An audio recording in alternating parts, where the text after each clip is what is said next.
Hey everyone, today I am breaking down the process of how I created this Viking Axe.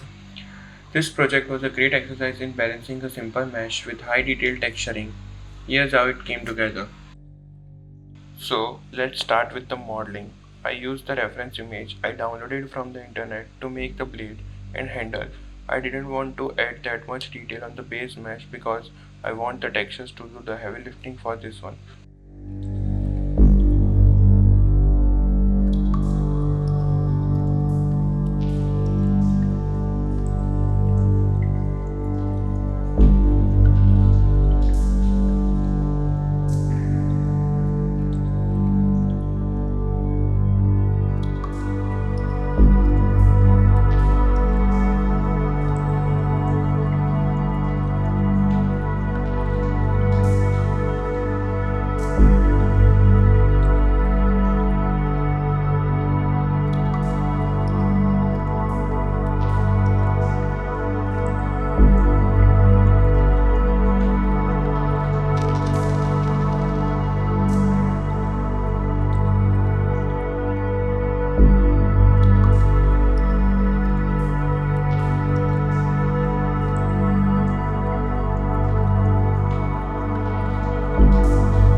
After that, when the modeling was done, I duplicated the whole X and categorized them into high poly and low poly.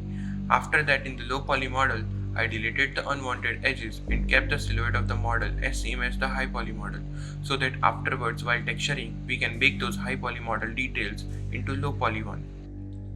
So after this we will do UV unwrapping. I wanted the UVs of this model to be simple, so I didn't edit that much scenes. I UV unwrapped all the parts separately, and after that I selected the whole X and UV unwrapped again.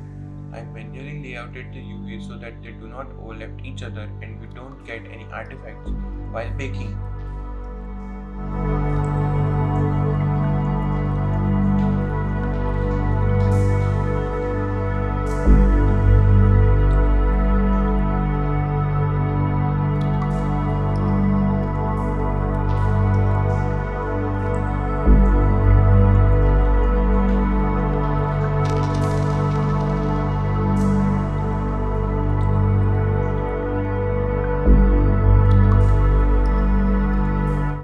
Once the UVs of the low poly model was done, I exported both the models separately in FBX formats and named them high poly and low poly.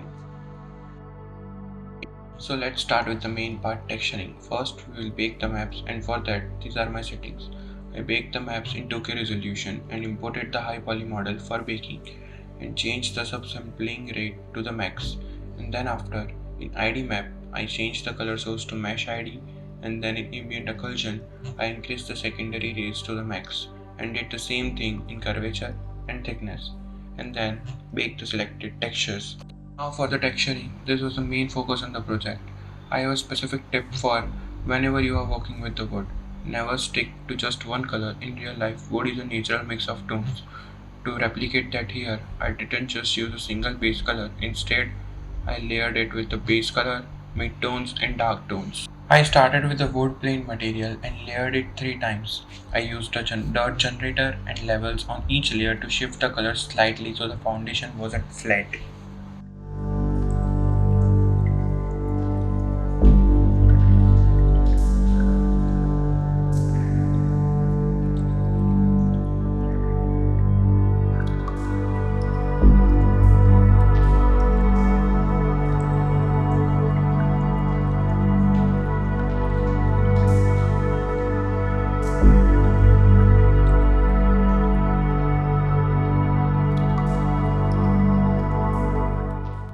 For the mid-tones and dark tones, stones, I used the same wood material but mixed in with grunge textures and blurs to break up the look.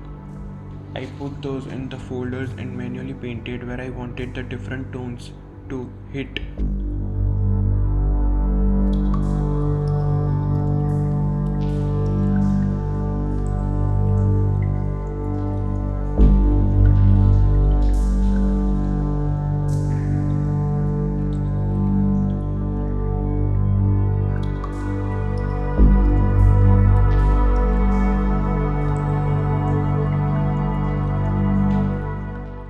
Finally, I added the height details. I used a dark fill layer with a black mask and painted in custom wood details using alphas and a paint layer.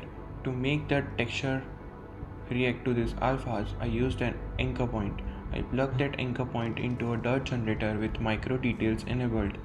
This allowed the dirt and wear to automatically collect around the custom weights I just painted, giving it that high-end realistic look. For the blade, I used smart material called iron forged old and then darkened the base color to give it some weight. Then I wanted the edges of the blade to stand out, so I used polygon fill tool to select the edges and then added a blur slope filter and paint layer on it to give them a high contrast look.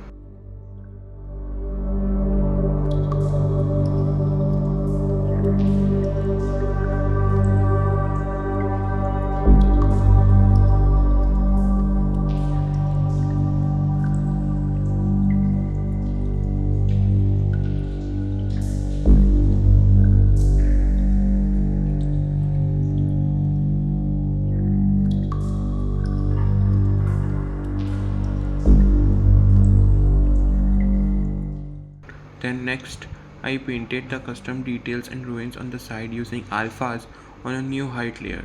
To make it look more realistic, I used an anchor point on those painted alphas and then added a metal edge weight generator on a new fill layer and turned on micro details, which helped me to get the scratches and edge weight to perfectly warp around the shapes that I just painted.